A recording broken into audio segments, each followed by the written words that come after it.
On this episode of Pulse, Wicked cast a spell at the box office, making $164 million on just its opening weekend. Plus, how Megan Fox and Machine Gun Kelly are cradling the excitement of a new baby. And finally, our Miami mashup team takes on a new challenge, axe throwing. Who will hit the bullseye and who will miss the mark? Let's get those heart rates pumping because this episode of Pulse starts right now.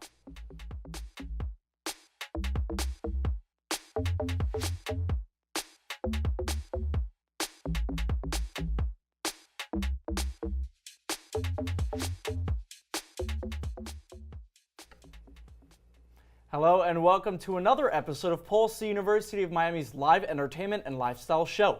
I'm Christopher Perez. And I'm Addison Block. We have a lot to catch you up on for our final show of the semester. As always, we have no time to waste, so let's get straight to it.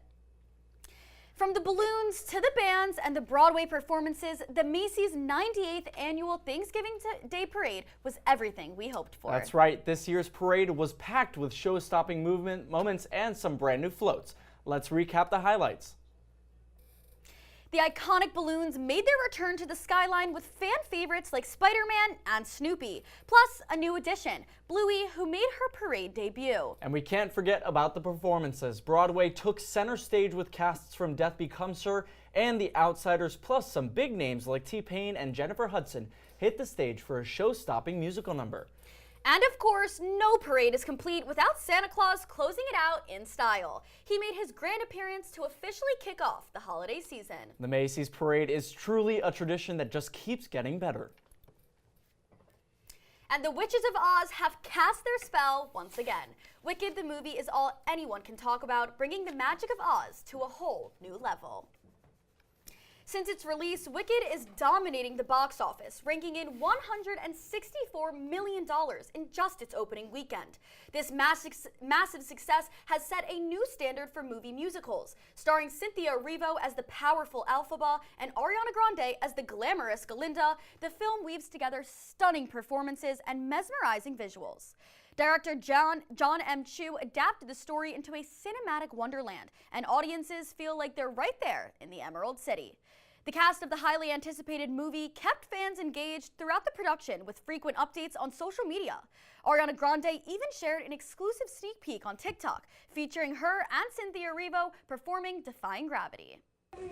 There's no fight we cannot win, just you and I defying gravity.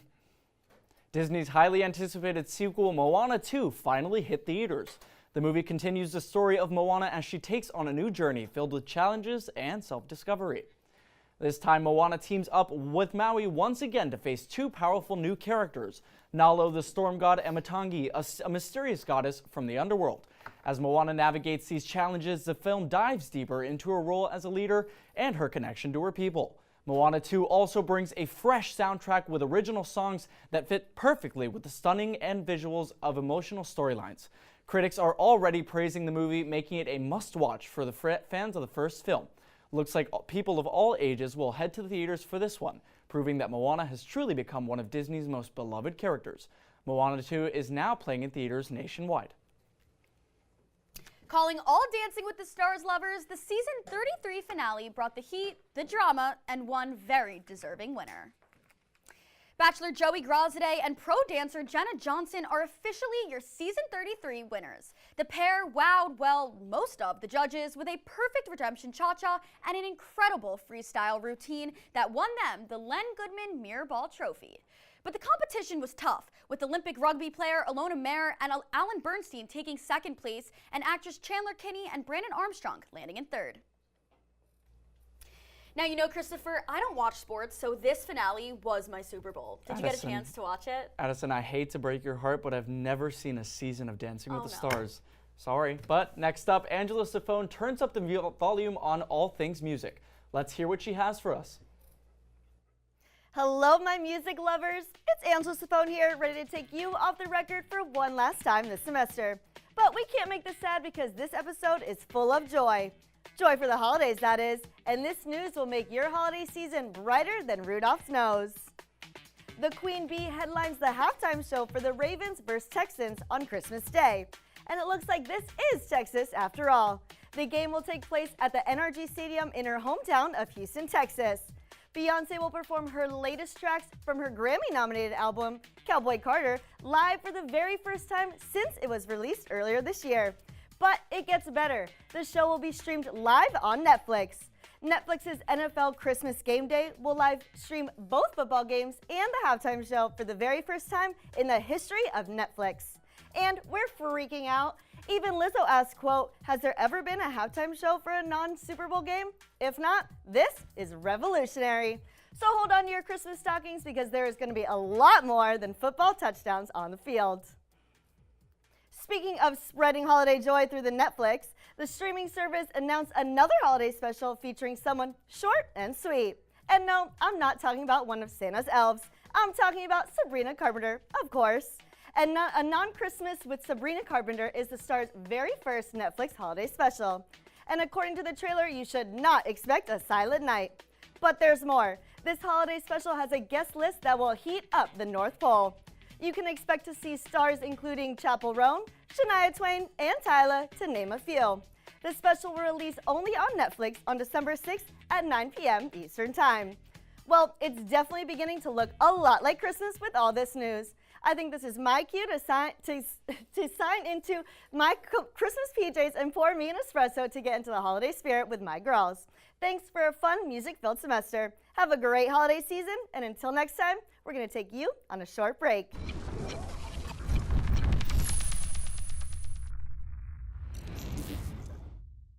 Is it time yet? It's time. Mom's doing time for dinner. Oh, terrific. Pasta dinner. Donating pet food is one of the many ways you can help families in your community. Pets and people belong together. Learn more at petsandpeopletogether.org. For decades, I've taught you everything I know.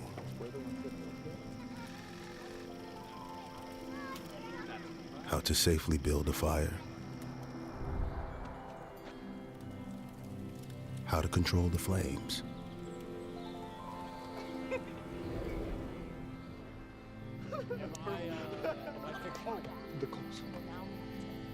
What to do with hot coals. How to secure your chains.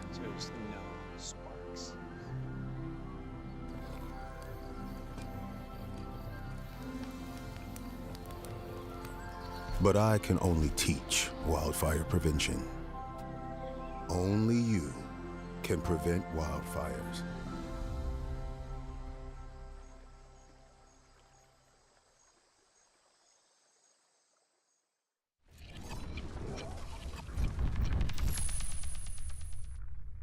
Taylor Swift is at it again as she is named the second greatest pop artist of the 21st century. It's been a massive year for Taylor. Her Eras Tour shattered records, becoming the highest grossing tour of all time, bringing in over $1 billion. She also made Spotify history as the first female artist to hit 100 million monthly listeners. Sure, Beyoncé snagged the top spot, but Swifties know Taylor's influence is untouchable. From her chart-topping hits to her unforgettable performances, Taylor continues to dominate the music world and connect with fans like no one else. And let's be honest, whether she's number one or number two, Taylor Swift is always in a league of her own. John Krasinski just added another title to his list of achievements. From his role as Jim Halpert in The Office to his performance in Jack Ryan, John Krasinski is a longtime fan favorite, and now he's been named People's 2024 Sexiest Man Alive. But it's not just his looks that won him the title. Beyond acting, Krasinski made a name for himself as a director and producer, most notably with the thriller A Quiet Place, which he co-wrote, directed, and starred in. When asked about the title, Krasinski joked, saying, quote, "I think it's going to make me do more household chores," proving he's not just sexy, but relatable too. Adele officially wraps up her Las Vegas residency Weekends with Adele with an emotional final performance at the Coliseum at Caesars Palace. After 2 years and 100 sold-out shows, Adele says goodbye to the Vegas stage, thanking her fans for what she called a life-changing experience. The residency reportedly earned her an incredible 100 million euros. But don't expect to see her back on stage anytime soon. Adele shared that she's taking an extended break with no plans for new music or performances for now. Fans are already wondering when she'll return, but for now, it seems Adele is ready to focus on herself and enjoy some much-deserved downtime. I will not see you for an incredibly long time, and I will hold you dear in my heart for that whole next of my break. You know, it's been on my bucket list for a while to see Adele in concert, and it just looks like that dream isn't coming true. Well, you never know. She might surprise us, and if not, we'll take a trip to London and get a private concert for ourselves. Ooh, a little post-field trip. Exactly. And now next up, our Miami Mashup team shows us a new way to release our stress. But it takes a lot of guts and maybe some axes. Let's check it out. Have some pent-up energy that needs an outlet? What better way to release those emotions than by hurling a sharp object? We decided to swing by Delirium Axe Throwing to see if we have what it takes to hit the mark. I've never thrown an axe before, but finals right around the corner, I definitely have some steam to blow off. I'm with you, Maddie. Let's see if we can hit a bullseye or at least the target. Before the action begins, every session kicks off with safety instructions and throwing practice. We really take the time to kind of show everybody. We adjust them whenever we need to. We make sure that they're landing that axe safely and that they're going to be able to do so for the rest of the reservation. Good job! Once you've mastered the proper throwing technique, you can kick it up a notch with a series of competitive games. Delirium offers both traditional and interactive axe throwing lanes. The traditional lanes use standard circular targets, where the goal is simple. Throw an axe at the wooden target and aim for the bullseye. It might sound straightforward, but our axes were going anywhere but straight. Okay, I can't do it. You know, you can't be good at everything, guys. The beautiful thing about axe throwing is the people that you think are going to do great at it end up doing poorly, and the people that you think are just not going to be good at it end up doing great. Wait, okay. Yay!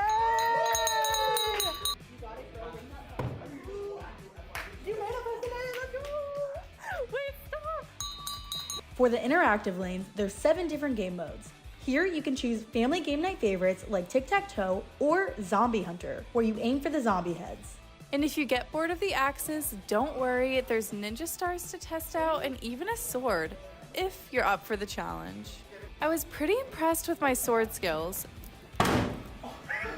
But of course, Jerry had to humble me and show off his trick shots.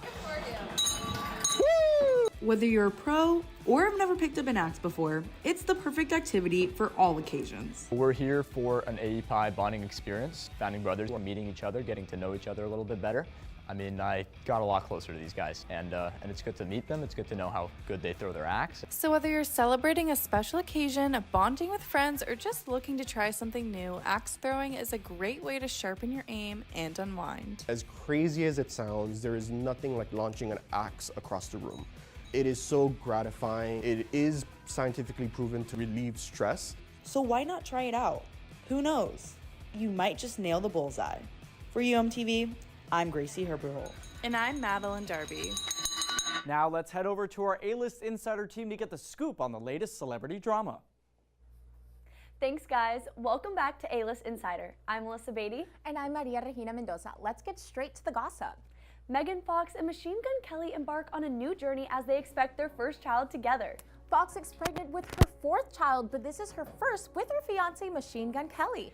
According to People, the couple was, quote, keeping the baby news quiet until Megan was ready to share, adding that the Transformer star and musician, quote, can't stop talking about the baby. As for Machine Gun Kelly, he is too bursting with excitement about the new announcement of their new little one. Fox made the announcement in an Instagram post on November 11th, writing, quote, nothing is really lost. Welcome back, which included a photo of her cradling her baby bump and a positive pregnancy test. Machine Gun Kelly is already dad to 15-year-old daughter Casey with his ex Emma Cannon, and Fox is already mom to sons Noah, who is 12, Bodie, who is 11, and Journey, who is 8, with ex-husband Brian Austin Green. The couple expressed their joy over their parenthood journey ahead of the pregnancy news. We wish them all the best with this exciting new chapter.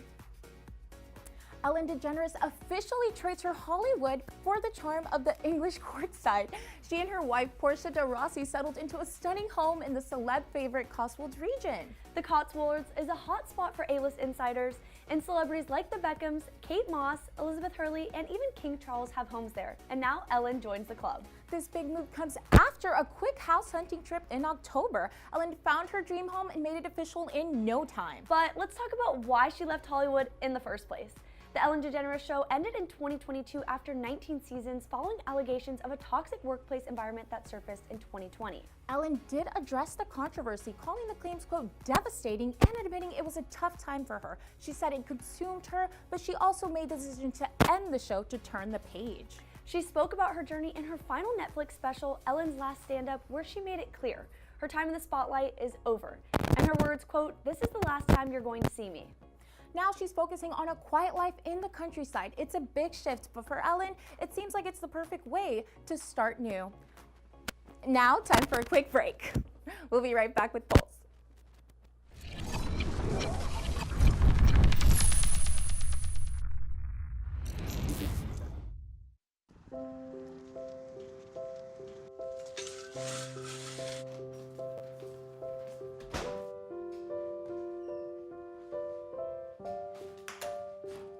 I like to eat apples and bananas.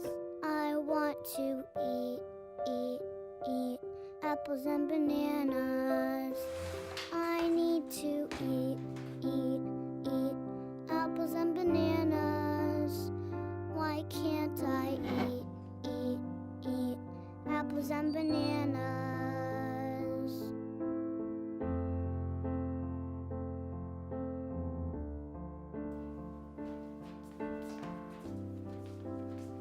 Support the Feeding America nationwide network of food banks to help provide meals to those in need. Join us at feedingamerica.org. I'm an ex-drug dealer, and I'll be your sub today.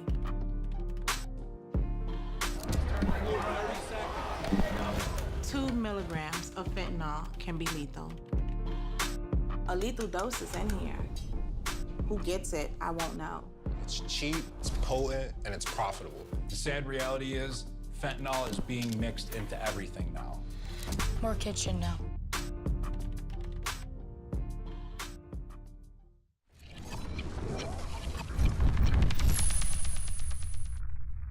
Disney fans, get ready. The live-action remake of Lilo and Stitch is officially on its way. The film introduces newcomer Maya Kealoha as Lilo with Stitch brought to life through a mix of live action and CGI. Fans got a sneak peek in the teaser trailer where Stitch causes his signature chaos on the beach. Directed by Dean Fleischer Camp, the movie aims to stay true to the original's heart, focusing on themes of family, belonging, and unconditional love.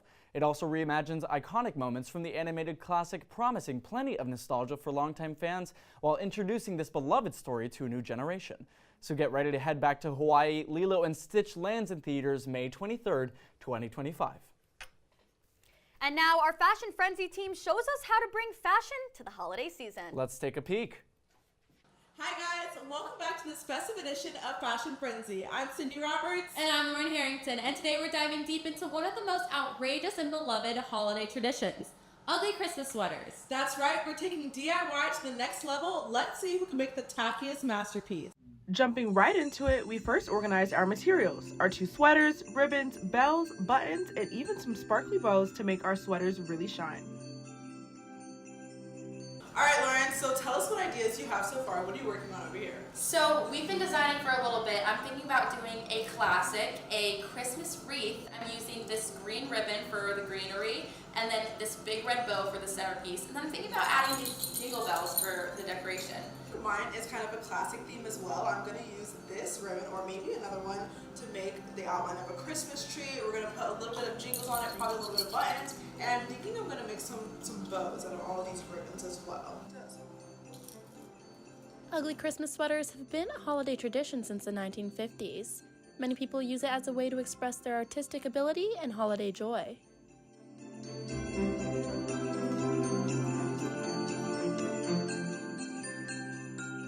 After drafting our designs, we used super glue to secure our main centerpieces and then proceeded to add buttons and bows made of ribbon to give it that wow factor.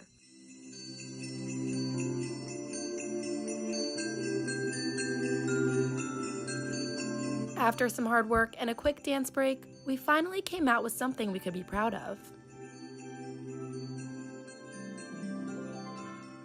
Carrying on the name well, our work certainly lived up to what we expected.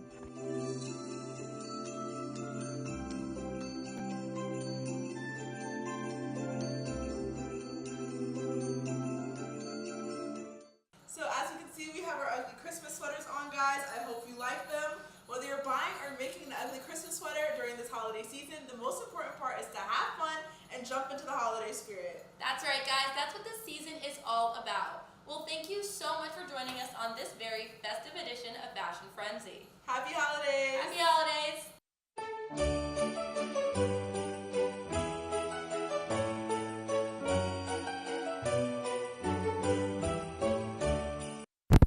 How festive. Thank you, ladies, and welcome to the final edition of Critics Corner. I'm your host, Johnny Mushin, alongside Saba Delgado and Jean-Luc Boani. And today, we take a look at 2024 and try to find out which celebrity had the absolute worst year. Now, each of us have chosen one candidate who we think had the worst 2024, so let's take a look at our picks. All right, folks, so you know me, I had to give it to my girl, JoJo Siwa, and just one of the worst rebands I've ever seen in my life. I had to go with Katy Perry and her failed turn to relevance. And I went with Mike Tyson, especially after his loss versus Jake Paul in the fight that took over the internet.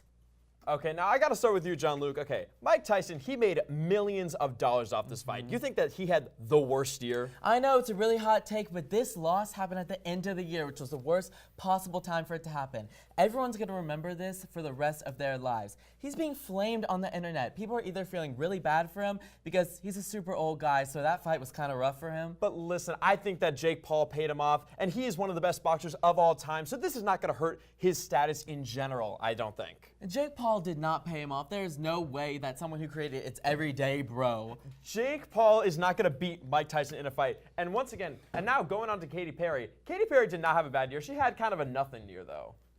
Exactly. She tried to make a comeback with what was supposed to be a feminist anthem, but turned out to be a total flop, especially considering the fact that she collaborated with Dr. Luke, a known sexual abuser.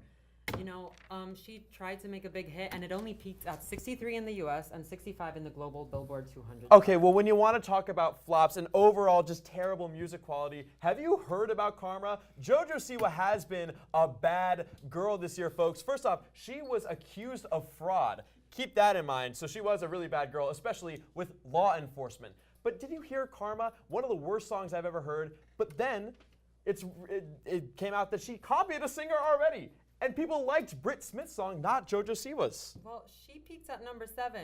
And again, Katy Perry was in the 60s. Because everyone was making fun of JoJo Siwa. No one even cares about Katy Perry. Exactly. That's why Katy Perry had the worst year. Listen, right now, I don't know if you guys have heard this. There is a trend right now on social media where people need to ignore JoJo Siwa. I would rather be hated than completely ignored if I was a celebrity. I am not wrong about this, folks. And you know what? Just because of that, we're going to call it right here. Thank you all for such a great semester. That's going to do it for us here at the desk. Next up, our Dish It Out team is ready to serve up some entertainment. And what's the best place to gossip about celebrities? Coffee shops. We thank you all for joining us. And I have a quick message real quick for Mike Tyson, Katy Perry, and JoJo Siwa. Better luck next year, losers. Late November is typically known as the most wonderful time of the year. But for college students, it's also the most stressful. Final season often brings students late-night study sessions, endless coffee, and the need for a change of scenery to stay focused. Hi, I'm Layla Pettis. And I'm Lauren Tomac. And today we're on the search for some cozy cafes in Coral Gables. We're going to find you the perfect spots to fuel up for finals. Let's go check them out. Located 10 minutes away from campus, the cafe at Books and Books serves up delicious food and maybe even your next favorite read. This cafe fully immerses customers in a world of books with cozy indoor and outdoor counters and plenty of seating options for a quiet study session. But Books and Books isn't just a cafe and a bookstore, it's a community pillar. You know, we have an endless amount of events. We have, 5 to 6 different authors coming in every single week, and that's from your local consignment author to a big-time author like Matt Haig, who we just had recently. The cafe is open from 10 in the morning to 11 at night, Monday through Saturday, and from 10 to 8 on Sundays. Lauren and I tried their chai lattes. Okay, no, but it's strong.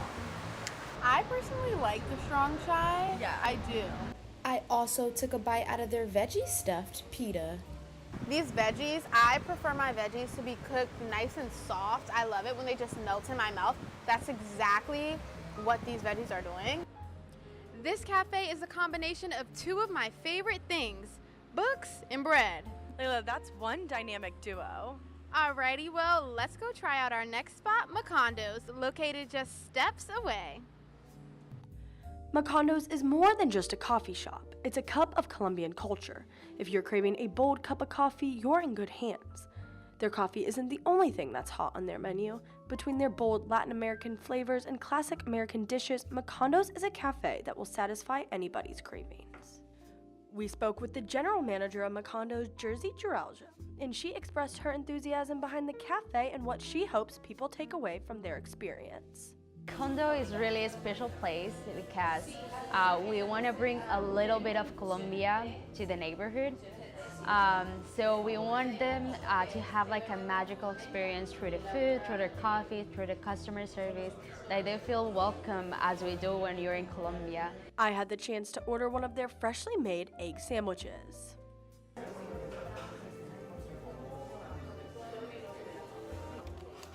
Bacon, egg, and cheese is one of my favorite things, so this is perfect. I even got to wash it down with an iced vanilla latte. Very good. Really? Yes. Is it sweet? It's not overly too sweet, which is good because I'm not a huge fan of sweet coffee. Layla, I have to say, after finding these 2 hidden gems, I'll definitely be back here during finals week. I think I just found my new favorite workstations, okay? For UMTV, I'm Lauren Tomac. And I'm Layla Pettis. Well, Christopher, the weather outside is getting frightful. And this semester has sure been delightful, Addison. You are so right. This semester has been truly amazing, and I'm so lucky that I was able to be your co-host. Same here. You really did change my life in the best way, and with all the people here as well. Same here, but to all of our Pulse viewers, we wanted to wish you a very happy holiday. And an even better new year. Thank you for joining us on our final episode of the semester, but don't miss us too much. We've still got more content to keep your heart rates pumping over winter break. Follow our Instagram at UMTV Pulse and join us next semester for some more excitement. Bye.